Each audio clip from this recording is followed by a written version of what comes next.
சின்ன சின்ன லைன்ஸ் படிப்போம்ல, அந்த மாதிரி எனக்கு பிடிச்ச ஒரு சில லைன்ஸ் வந்து நான் உங்ககிட்ட ஷேர் பண்ணிக்கலான் இருக்கேன். அதில் முதல்ல என்னன்னு பார்த்தீங்கன்னா, என்னதான் உரிமை எடுத்து பழகினாலும் சில நேரங்களில் நீ யாரோ நான் யாரோ என உணர வைத்து விடுகிறார்கள் சில உறவுகள். ஆமாம் தானே? என்னதான் நம்ம வந்து உரிமை எடுத்து பழகினாலும் ஒரு செகண்டில் அதை வந்து உடைச்சிடுற மாதிரி பேசிடுவாங்க. நீ யாரோ நான் யாரோ தானே அப்படிங்கிற மாதிரி பேசிடுவாங்க. ஒரு சில பேர் மேலே நம்மளுக்கு வந்து ஒரு பாசம் வரும், நம்மளை அறியாமலே வரும்.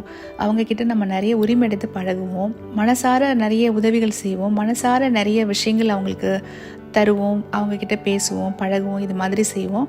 ஆனால் என்ன தான் தலைக்கீழ நீங்கள் நின்று போராடினாலும் அவங்க நான் அந்த மாதிரிலாம் கிடையாது, நீயும் நானும் வேறு வேறு, நம்ம 2 பேருக்கு நடுவில் ஒரு கோடு இருக்குது, இதை தாண்டி நீ வரக்கூடாது, அதை தாண்டி நான் வரக்கூடாது, அந்த மாதிரி நடந்துப்பாங்க. அந்த நேரத்தில் நம்மளுக்கு கொஞ்சம் ஏமாற்றமாக இருக்கும், சங்கடமாகவும் இருக்கும்.